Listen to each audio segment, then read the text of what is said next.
All right. New video in 3, 2. Good evening, my friends. Pete here from Retro Central, and I am here to show off some things that I just picked up from Retro Games Plus in Newington, Connecticut this weekend. It is spring break period for me. I am off from school for a week.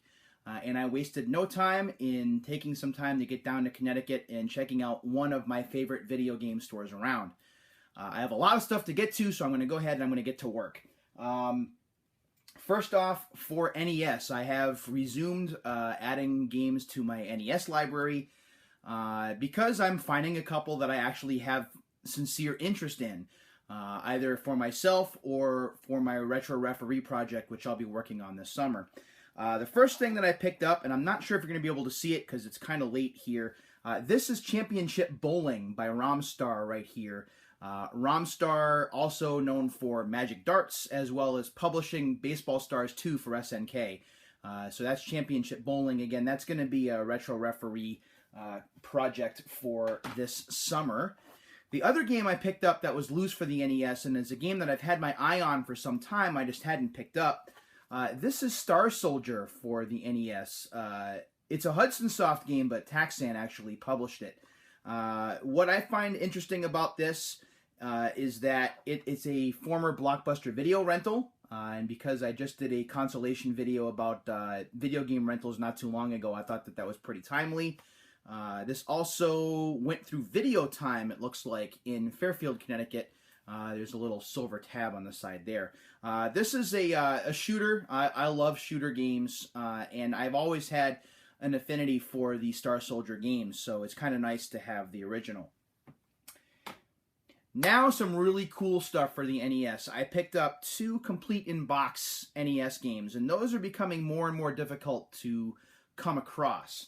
The first one I want to show you is a game from Sammy. This is Ultimate Basketball. This is dated, I believe, 1990. Looks kind of like Taking It to the Hoop if you look at the back of the box there. Excuse me. With the close-up visuals. But I've never played this. I've always wanted it, and it makes even more sense with the Retro Referee thing coming this summer. But this is a complete in-box NES game, and when I mean complete, I mean like still in the plastic complete. There's also the, and you can't see it on camera because it's so late, but even the styrofoam is at the bottom of the box here. So inside of this game, we have the plastic, as you can see here. We have the dust cover. We have the game, which obviously is important, and the game is pristine. I mean, the label hasn't even been touched.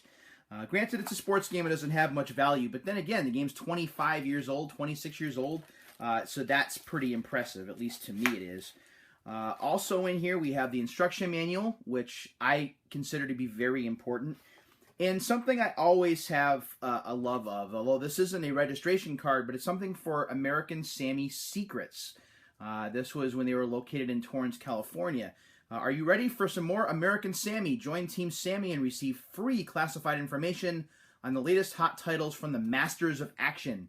There's even a little box in the lower right that asks game tips for, so you can actually ask for hints for your favorite game. They did make you put a stamp on it, so you couldn't be cheap, but still, being able to send that card in would have been very cool. So that is Ultimate Basketball, which I was happy to come across again. It's not the most valuable of games. It's certainly no Contra complete in box, but it is a game that is as complete as it gets, right down to the plastic, and I thought that that was pretty neat. And I'm not even going to spend the time trying to get that back in the plastic, because this video will take forever by the time it gets me to put that back in the box. The other one, and this is the one I'm most excited about, even though it's a fairly common game and not that valuable. This is Vegas Dream. This is from 1989, it looks like, from HAL Laboratories. This box is pristine. There is no damage whatsoever to the box. It is kept up very well. And on the inside of the box, again, I'm pretty sure this must have been from the same person who traded in the Ultimate Basketball. The The styrofoam is in the bottom of the box. It's still in its plastic. And we have all of the inserts. We have the instruction manual. Whoops. Don't want to lose the cartridge, so we'll put that right there for now. So we have the instruction manual, which is pristine. We have the registration card. You know that I love registration cards. This warranty registration card is for the HAL America game, and then it asks you to pick between Lolo 2, Vegas Dream, and Shanghai. Asks you your age, your sex, how many Nintendo game cartridges you own, where do you usually buy video games, for what systems do you regularly buy games. This will give you an idea of the time frame. Atari 2600, Atari 7800, IBM PC, Commodore 64, Amiga, Nintendo Entertainment System, Sega Master System, Sega Genesis, NEC TurboGrafx with the ICS at the end instead of the X. Game Boy and Lynx. Also asks you which game magazines you read. Nintendo Power Game Player Strategy Guide. Love Game Players. Game Players itself. VG and CE, which is Video Games and Computer Entertainment. Game Pro, Electronic Gaming Monthly, Computer Play, or Other. What other magazines do you read? How many hours a week do you play your NES system, Game Boy, or other system? Are you likely to buy a Game Boy in the next 12 months? Yes or no? What factors are involved in you deciding what games you buy? Do you own any other games by HAL America, such as Joust, Millipede, Defender 2, Air Fortress, Rollerball? Rollerball's awesome. Adventures of Lolo, Revenge of the Gator, another awesome game. Lolo 2, and Vegas Dream, which I just got. Does your system include the control deck only, light gun, or power pad? Plus you put your name down at the bottom. So that is the registration card. This one actually is prepaid on postage, of course. You can't send it to the address anymore. Also a warning about not using on a rear or front projection TV or else you'll get burn-in. So there were those. And then, and I love these. This is one of the things that I miss about buying brand new games is sometimes when you got posters. You got promo posters, and that's what's here. You can see Lolo, you can see the cards, there's something for Air Fortress there, Rollerball is there, Vegas Dream is there. I love that. And then at the bottom, let me just try and open that again.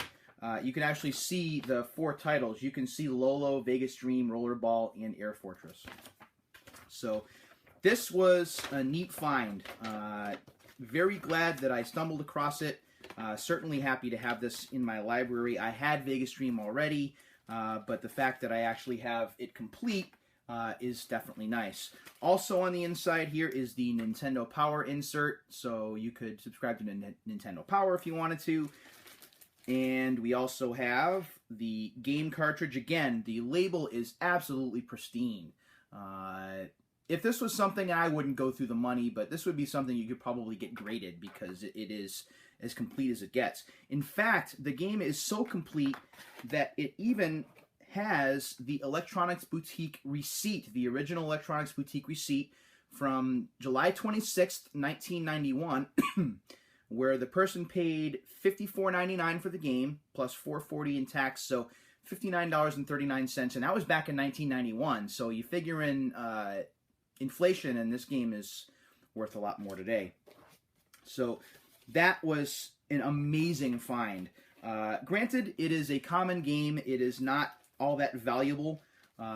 Most people, most collectors would probably look at this and think, what's the big deal? But for me, I thought it was a really cool thing, and it adds to my library of boxed NES games. I now have 4, 8, 11, so I have 13, so I have a baker's dozen, so that's kind of cool.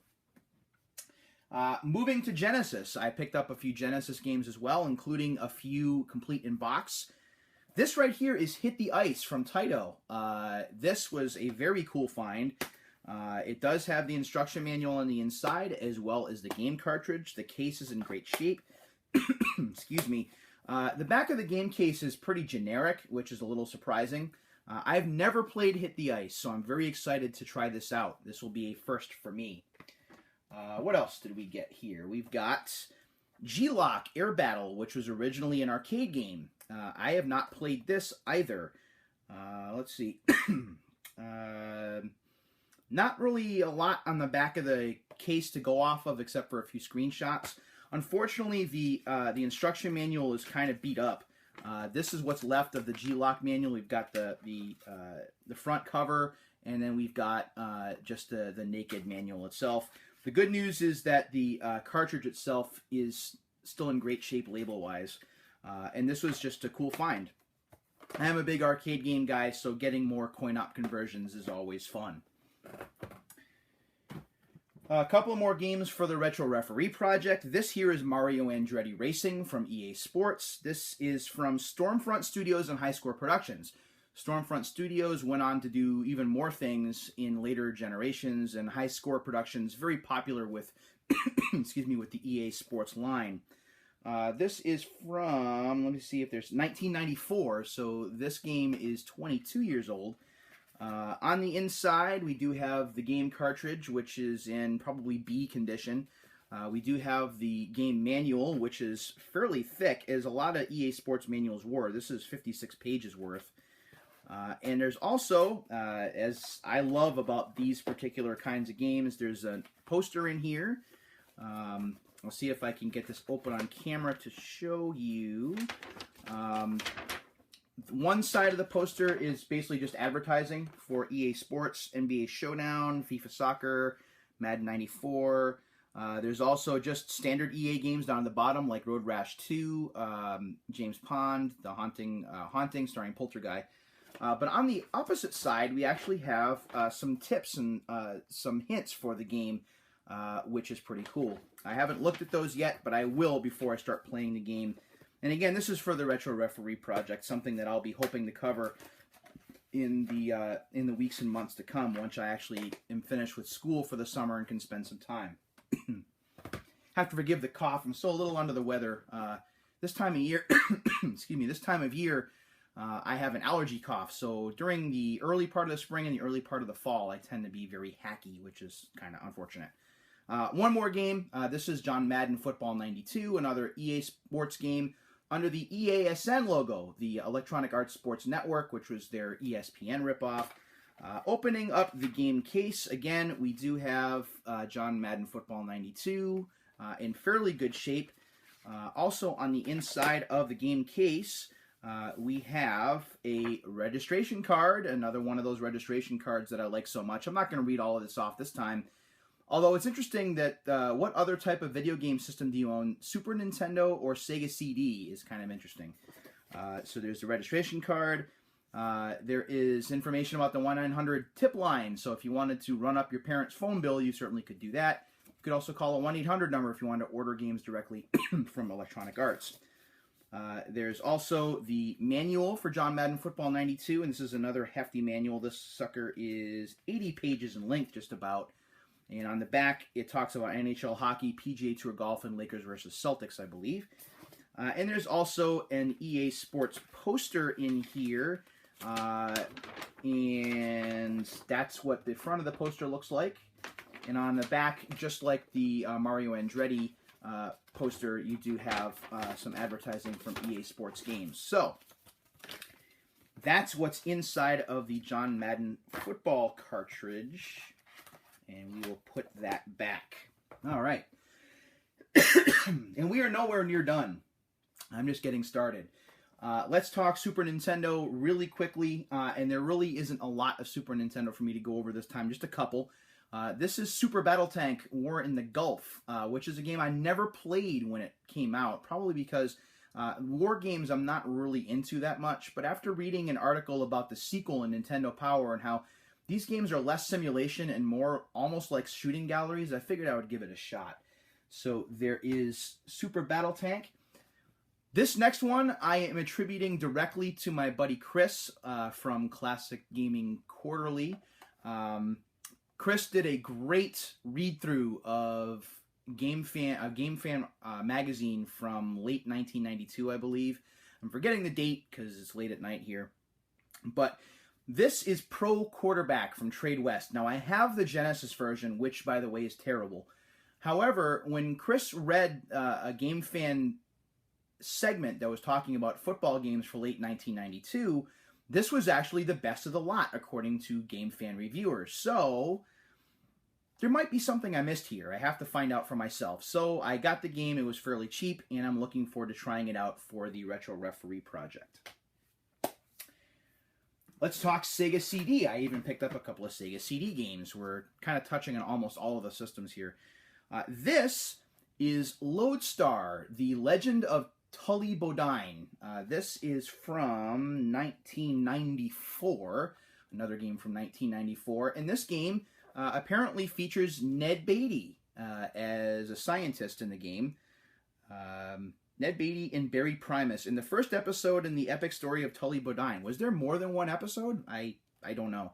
Anyway, this game is as complete as it gets. There is the styrofoam sealer in here. There's also the Lodestar disc and the game manual. This was a cool find. This is Microcosm for the Sega CD, and as you can kind of see, based on the loss prevention label here, this is pretty sealed still. It's not in the greatest of shape. It's been jostled around. I mean, the game is, let's see, 1993, so 23 years old. No. Yeah, 23 years old. So it's been moved around a lot, but it's not been opened until right now. I'm going to do this on camera right now in front of everybody. So we are going to take the label or the cellophane off. We're going to put this off to the side. Not there, because I have stuff to pull down from there. So here is the game. Unfortunately, there is a crack in the casing. This happened a lot with Sega CD, Saturn, and original PlayStation casing with these long boxes, as this plastic tended to crack pretty easy. Opening up the game, we do have the slim styrofoam protector. We also have the Microcosm disc in Sega CD blue with the Psygnosis logo on the right-hand side. And we do have the instruction manual as well. So I have not played this yet. Why do I know of Microcosm? Well, because Spoonie, Noah Antweiler, actually did a review of it when he was doing his FMV Hell series. Spoonie is one of my favorite YouTube personalities. Been following his stuff for a long time. I love his approach. I love his comedic approach. And him talking about FMV games, which are some of my favorite games, very similar to what Matt Izero does with the LJN Defender series, how people pick on LJN games, and he tends to come to their defense. I like to do that for FMV games, so maybe I'll do a response to that later on this year. So that's Microcosm for the Sega CD. Okay, moving along. We have one GameCube game. This is Bloody Roar Primal Fury for the GameCube. This is a former Blockbuster rental. This was $10 loose, which is a little bit pricey, but I love the Bloody Roar games, and I never played the GameCube one, so it was a neat find, and it's certainly better to pay $10 than $20 to find out whether I like it or not. Now we have some PlayStation games to run through. A lot of these, again, are for the Retro Referee project. It's funny, every time I get on to Retro Games Plus in Newington, I get asked the same question. Why are you buying so many sports games? And that's because the Retro Referee project, which I will start this summer and I will continue as long as I have free time, is going to be a look at all of these sports games, how they've changed, what I think of them, just sports stuff, just retro sports stuff, and I think that that will be fun to do. So leading off, this is just called Andretti Racing, not Mario Andretti Racing, but Andretti Racing. This is from 1996. I played a little bit of this. It's okay. I still have some things to get used to while playing it. I'm not the best when it comes to kart or IndyCar Series racing games. But what's interesting about this is there is a lot of video footage from the Andretti family, talking about everything from why they race so many different cars to success stories. And this is how developers used to fill up CD space at the time, because there was so much room, is they would put a ton of video on there, and this is one example of that. Andretti Racing is the most realistic and exciting racing game on the PlayStation, according to PS Extreme magazine. Maybe for the time it was, we'll see. Interestingly enough, it says here that there's an EA Sports presentation style with Fox Sports' James Brown, who apparently knows about racing now, and racing authorities Derek Daly and Bob Jenkins. So we'll see how that is. Okay, this next pair of games, I am looking directly at Clint from Lazy Game Reviews. This is your fault. Clint did a very funny Let's Play on Barbie Super Sports, which I actually went and bought because I watched his Let's Play of it, and it was absolutely hilarious. The game is terrible, but terrible in a way that you can make fun of. So now, very much like I do when I see Mary-Kate and Ashley games, and I buy them because Clint has done Let's Plays of those, along with Pushing Up Roses. Anytime I see a Barbie game now, I think about getting it, or I get it because of what Clint has done. This first one is Barbie Gotta Have Games, and this is a collection of 8 mini games: DJ Booth, Groove and Move, 4 Scoops, Bubble Machine, Gems and Jewels, Daisy Derby, Conga Line, and Fruit Fallout. Very, very simple games, not very impressive. This isn't even a Mattel release. This is actually a Vivendi Universal release, so that's that. But this one, however, is comedy gold. This here is Barbie Race and Ride, which is the companion game to Barbie Super Sports. This also is from Runecraft, the same company that did Barbie Super Sports, and released by Mattel Media. This game is awful, but awful in such a funny way that it is hard not to laugh about it. And I will do a Let's Play as best I can using the iPad camera to show you just how bad this game is in the not-too-distant future. This game is bad. You will find out. I'm glad that I found it. And again, Clint, it is your fault. Make sure you check out the Lazy Game Reviews YouTube channel if you have not already. Clint does a great job with PC and some console stuff, and he even has restored recently Barbie PC and a Hot Wheels PC, and those are really neat videos to watch, so check that out. And no, Clint did not ask me to pimp his channel. I just think that his channel deserves more subs than it has, because he just does awesome stuff. Back to more retro referee stuff. This is Big Bass World Championship from Hot B. This I tried to play and had no idea what the hell I was doing and turned it off after I realized that it just worked. I guess the catch with this game from 1996 is that you can fish in 3D. I guess that's the big catch here. It's from Hot B. I believe they're the big black bass, blue marlin people. So I really don't have much to say about this, except it's another former video rental, so we'll see about this game in the future.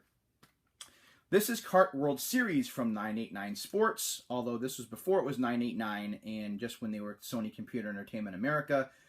This I did play a little bit more than the other games, and I actually liked it. It's not quite as accessible as the Kart Fury arcade game from Midway, but still it's easy enough to play. The music is pretty good, and the graphics move at a good clip, so this was surprisingly good. This here is Championship Motocross with Ricky Carmichael. I've never played this. I've never played any games in this series. It is from Funcom Entertainment, and it's okay. I still have to play through more of it to formulate a better opinion, but at least I was able to play it a little bit and finish a race, so that helps. Again, I am sorry for the coughing, you guys. Courier Crisis. This was a really cool find. This is another game from 1997, which is, as you know, my favorite year in console video game history. This isn't as high quality as games like Ace Combat 2 or Castlevania Symphony of the Night or Colony Wars or Cool Borders 2 or, Parappa the Rapper or Star Fox 64. It's none of those, but it is a game that seems to combine the ideas behind ESPN Extreme Games and Road Rash. Where you're on a bike, you have to, it's almost like Paperboy, where you have to pick up and deliver letters, but you can also punch out bystanders along the way. As a matter of fact, you can see on the artwork here, our awesome, gnarly courier dude just punches this businessman right in the face. And what's not to like about that? Meanwhile, business lady over here is like, what the hell's going on? So this is pretty interesting. I'm looking forward to playing this more in the future. Okay. Die Hard Trilogy 2, which is the sequel to Die Hard Trilogy, which is a fantastic game. This one isn't quite as good. This comes from N-Space, and it does have the same 3 gameplay types. It has that third-person action-adventure, it has that first-person light gun game, and it has a car racing bomb defusal game. These don't feel quite as tight as the original Die Hard Trilogy, but at least N-Space gave it a shot. Graphically, it's not bad. It doesn't feel as tight, I guess, and it certainly doesn't feel as original as the games did the first time around. More sports here. This is HBO Boxing in one of Jim Lampley's easiest commentary jobs by far. This game is from Acclaim Sports, actually, and you can see if I move my thumb. It's a boxing game. It's rather rudimentary. Graphically, it's okay. This is from 2000, so it's later in the PlayStation's lifespan. George Foreman is in the game. He's who I fought my exhibition bout with, and I won. I don't know how the hell I won. I got to understand some of the play controls in the game. What I'm disappointed with is the presentation. For something that says HBO Boxing, you'd think there'd be more cross-branding and it'd feel more like an HBO presentation, and it just doesn't. It doesn't take advantage of the license like it should have, and that's too bad. This here is Jeremy McGrath's Supercross 98, another Acclaim Sports game. This game is not bad. I actually like this a little bit more than the Ricky Carmichael game. Still trying to get used to the play controls in the game, but it is fun to play. This is Knockout Kings 2000. I have the first Knockout Kings game, and I want to get the other 2. I actually enjoyed this a lot, especially the Slugfest mode, which is like an arcade mode, which is more my speed because I'm not a boxing purist, so I don't understand the ins and outs of combos and sticking and moving and all that other stuff. I'm more Punch-Out than I am Fight Night, if you understand that reference. So yeah, Knockout Kings 2000. I think I like this a little bit better than the original Knockout Kings, but not by much. This here is Razor Racing, which is a secondary release to Razor Freestyle Scooter from Shaba Games. The basic trick engine that Shaba Games initially put into Razor Freestyle Scooter returns in this game, but it's now more of a racer than it is a point getter. And it's kind of wonky the way that formula works, and to be honest, it doesn't work all that well. But still, Razor Racing, now in my library. This here is Scrabble. I don't know what else to say about Scrabble, except for the fact that the background music in the game, you're probably going to want to turn that off when you're playing it because it's awful. It is Scrabble, plays like Scrabble, unfortunately not like the game show Scrabble with Chuck Woolery, which would have been a really cool experience, but instead, it is your basic Scrabble gameplay. And we have Superbike 2000 from EA Sports. I cannot drive a motorcycle to save my life, and this game proves it. However, it does look pretty good. The tracks look good, the frame rate is pretty good, and I'm sure people who like superbikes or motorcycle racing would get into this a bit more than me. Still, I'm going to give it a shot and hopefully cover it for Retro Referee later on this year or next year or whenever. So those are the PlayStation games, and I know that I am running short on time here, so I'm going to try and move quickly through the last little bit. I picked up a couple of Wii games, and they are both fishing games. This one here is Sega Bass Fishing. I love the arcade game. I love the Dreamcast version. I also play the Dreamcast version on the Xbox 360 thanks to that re-release. So I'm looking forward to seeing what the Nintendo Wii version is like. Interestingly enough, Kavia Games did the conversion here, so I'm interested to see how this is. I never played it. Another game that I never played is Fishing Master World Tour, and there is the Hudson Bee down there. As soon as I saw Hudson, I knew that I wanted to give this a shot, even though I know nothing about fishing. Looks like it uses the nunchuck and the Wii Remote, but again, I haven't even had a chance to try this yet, so I have no opinion on it, except it's a fishing game, and it looks like the characters are based in anime somewhere. Okay, and last but not least, I have some books here. I have a Siphon Filter strategy guide. I have the Siphon Filter game. I tried to play it. I got lost. I didn't know what the hell I was doing. So hopefully this will help. I'm psyched about this. I'm psyched about this find because I'm such a big NFL Blitz fan. Finding the official NFL Blitz Player's Guide was awesome. Now, Electronics Boutique apparently pennied this out, so I paid more for it than a penny. However, on the inside of the book, it's really just a rundown of the players and their stats, as well as some basic offense and defense strategies. But it's more just because it's NFL Blitz and because I love the series so much. This was a really cool find.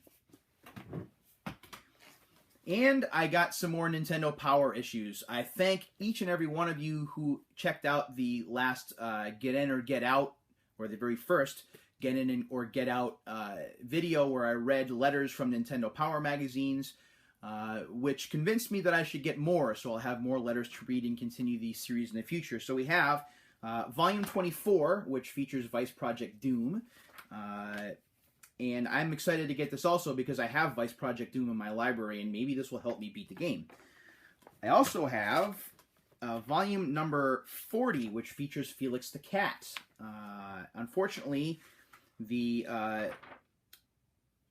Power Pro, or the Nintendo Power Club cards are not in the back of the magazine. Someone clipped them out. But there is a poster still in here, and the poster is of Spider-Man. So that's kind of cool. And there's also an article in here about Soul Blazer, which apparently is a really expensive game now. So I don't know if I'm ever going to be able to afford that. This is volume number 57, featuring Bugs Bunny and Rabbit Rampage, which is another game that I own. So I figured I would grab this one. But what's striking about this, to me, is that the Super Metroid poster is in here. So I thought that that was pretty neat. I did purchase Super Metroid on the Wii Shop recently because everyone talks about what a great game it is, and I keep saying I don't know if it really is. I didn't like it when I tried it the first time around, but for $8 rather than for $40+, it was worth taking a flyer on it to try. So I'm looking forward to reading this and hopefully getting a little bit better at Rabbit Rampage. This one, unlike the Felix the Cat issue, does have the Super Power Club cards in there, which is nice because I do like those cards. And last but not least, we have volume number 113, which is now into the N64 era, featuring Turok 2, Seeds of Evil. There's also in-depth coverage on WCW NWO Revenge, which is what caught my eye and got me to buy this in the first place. So, that is everything. Again, I'm sorry about the hacking and coughing. Hopefully that will be winding down in the coming weeks once I get through the heart of allergy season. I do apologize for no video this past week, as I did have a couple of presentations I had to do for school, which cut into my video making time. But I will make up for that with a couple of videos coming this week during my spring break week. As always, thank you very much for watching, everybody, and for your continued support, and I will see you next time. Take care, everybody.